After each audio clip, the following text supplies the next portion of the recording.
P block elements में हम देखते हैं ऑक्सीडेशन नंबर यानी ऑक्सीडेशन संख्या का बहुत ज्यादा महत्व है। तो अभी ही हम ग्रुप 14, ग्रुप 13 और ग्रुप 15 के ऑक्सीडेशन संख्या के बारे में पढ़ लेंगे और समझ लेंगे। यहां पर एक फैक्टर आता है इनर्ट पेयर इफेक्ट, उसे भी हम समझेंगे कि क्या होता है। तो आइए देखते हैं कि कैसे ऑक्सीडेशन संख्या एक बहुत महत्वपूर्ण भूमिका रखती है आईआईटी, जेईई और नीट के सवालों में। तो कैसे यहाँ पे क्वेश्चंस पूछे जाते हैं, तो आइए देखते हैं कि ऑक्सीडेशन नंबर यहां पर हम ग्रुप 13 में क्या देखते हैं। तो बच्चों यहां पे देखिए boron, aluminium, gallium, indium, thallium.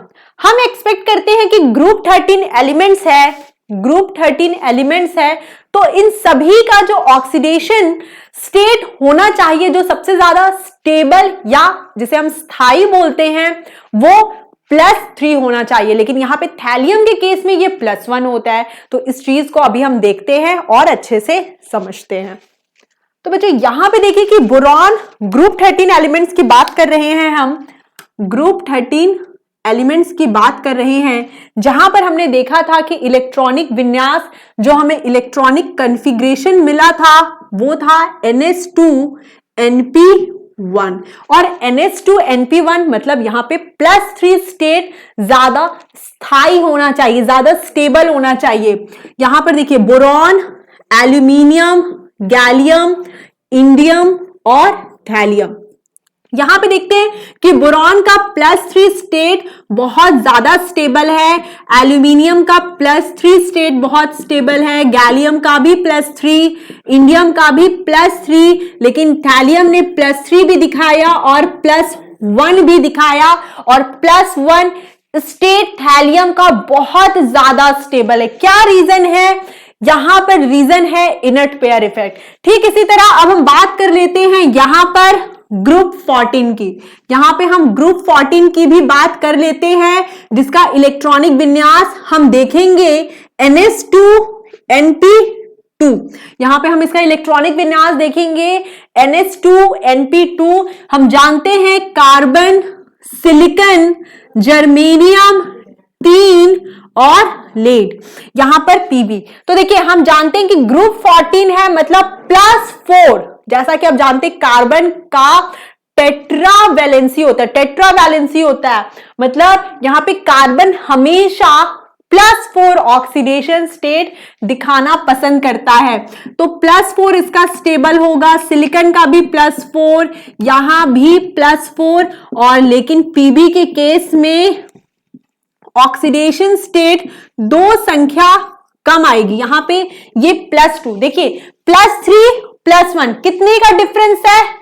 2 oxidation state का डिफरेंस है, 2 ऑक्सीडेशन स्टेट का डिफरेंस है। यहां पे कार्बन और Pb के केस में देखिए यहां पे +4 सभी में स्टेबल है, लेकिन Pb के केस में +2 स्टेबल है। ये चीज हमने यहां पर देखी। अब हम जरा ग्रुप 15 की भी बात कर लेते हैं। यहां पर ग्रुप 15 के केस में हम देखते हैं कि इलेक्ट्रॉनिक विन्यास होता है NH2NP3, NH2NP3 होता है, और यहां पर जो एलिमेंट्स होते हैं नाइट्रोजन, फास्फोरस, आर्सेनिक, एंटीमनी और बिस्मथ।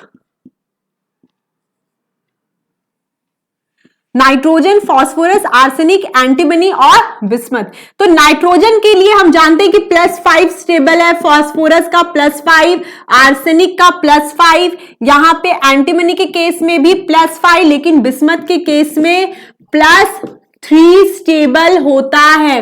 तो क्या रीजन है कि ग्रुप 13 हो, 14 हो, 15 हो, इन सभी में लास्ट वाला एलिमेंट +2 का डिफरेंस दिखाता है उसके पहले वाले एलिमेंट से। देखिए यहां पर ये सभी का +3 था, बट इसका +1 है। यहां पे इन सभी का +4 है, लेकिन इसका +2 है, और इन सभी का यहां पर +5 है, और इसका बिस्मथ का +3 है। क्या रीजन है यहां पर इन सभी के स्थायित्व की, उसे समझना बहुत जरूरी है। इसे इन सभी का जो रीजन है वह है इनर्ट पेयर इफेक्ट। हम देखते हैं कि इनर्ट पेयर इफेक्ट क्या होता है और उसे कैसे हम समझ सकते हैं इन सभी जितने भी ऑक्सीडेशन स्टेट हमने देखा। तो बच्चों ग्रुप 14 हो या ग्रुप 13 या ग्रुप 15, वहां पर हम ऑक्सीडेशन संख्या या जब ऑक्सीडेशन स्टेट की बात करेंगे तो वहां पर ये चीज आपको कॉमन मिलेगी। ग्रुप 13, 14 और 15 में जो लास्ट वाले तत्व होंगे उनका जो ऑक्सीडेशन, जो स्टेबल ऑक्सीडेशन स्टेट होगा, जो स्थायी ऑक्सीडेशन स्टेट होगा, वह 2-2 होगा। मतलब जो उसका पुराना तत्व होगा, अगर वह +3 है तो यह +1 होगा, अगर वह +4 है, जैसे ग्रुप 14 के केस में हमने देखा, वर्ग 14 के केस में, तो वहां पे वो +2 दिखाता है। तो क्या रीजन है इसका? देखिए, इसका रीजन समझना बहुत जरूरी है। यहां पे देखिए, सबसे पहले हम बात कर लेते हैं ग्रुप 13 के एल्यूमिनियम और यहां पर हम देख सकते हैं थैलियम के केस की। एल्यूमिनियम और थैलियम के केस में देखते हैं। देखिए, एल्यूमिनियम का इलेक्ट्रॉनिक विन्यास देखिए, जहां पर हम देख रहे हैं कि एल्यूमिनियम का इलेक्ट्रॉनिक विन्यास हमने लिखा है, वहां लास्ट में आता है 3s2 3p1। मतलब अगर आपने 3s2 3p1 के इलेक्ट्रॉन को निकाल दिया तो आपको इलेक्ट्रॉनिक कॉन्फ़िगरेशन आपका स्टेबल हो जाएगा, जैसा कि हम जानते हैं। लेकिन थैलियम के केस में ऐसा क्यों होता है? थैलियम के केस में अगर थैलियम को स्टेबल करना है तो वहां पर आपको बहुत सारे इलेक्ट्रॉन्स निकालने होंगे। यहां पे देखिए, अंत में आपको 6s2 और 6p1 दिख रहा है। जैसे ही p में उपस्थित 6p में जो उपस्थित जो इलेक्ट्रॉन है वो बाहर जाएगा, नाभिकीय आवेश बहुत ज्यादा बढ़ जाएगा। और 4f और 5d में इलेक्ट्रॉन है, 4f और 5d में इलेक्ट्रॉन है, और हम जानते हैं कि f कक्षक d कक्षक में उपस्थित इलेक्ट्रॉन को f कक्षक और d कक्षक शील्ड नहीं कर पाते, उनका दुर्बल परिरक्षण होता है। क्या रीजन है इसे देखते हैं। यहां पे देखिए लिखा हुआ है कि F ब्लॉक और D ब्लॉक, F ब्लॉक और D कक्षक, F कक्षक और D कक्षक अच्छा परिरक्षण नहीं कर पाते, अपने इलेक्ट्रॉन को अच्छे से शील्ड नहीं कर पाते। देखिए, जब ये 3 इलेक्ट्रॉन, जो 2 और 1, यहां पे 3 इलेक्ट्रॉन जब बाहर जाएंगे तो एल्यूमिनियम स्टेबल हो जाएगा, +3 स्टेट दिखाएगा। क्या दिखाएगा? +3 स्टेट दिखाएगा। ये क्या बन जाएगा? एल्यूमिनियम +3 में परिवर्तित हो जाएगा। +3 इसका स्टेबल स्टेट है।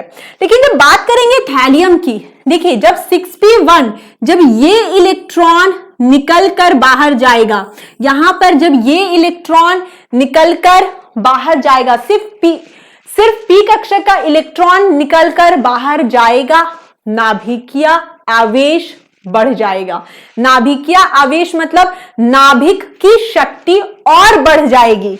नाभिक की शक्ति बढ़ने के कारण हम जानते हैं कि F और जो D कक्षक है ये इलेक्ट्रॉन की शील्डिंग नहीं कर पाते, ये इलेक्ट्रॉन की शील्डिंग नहीं कर पाते।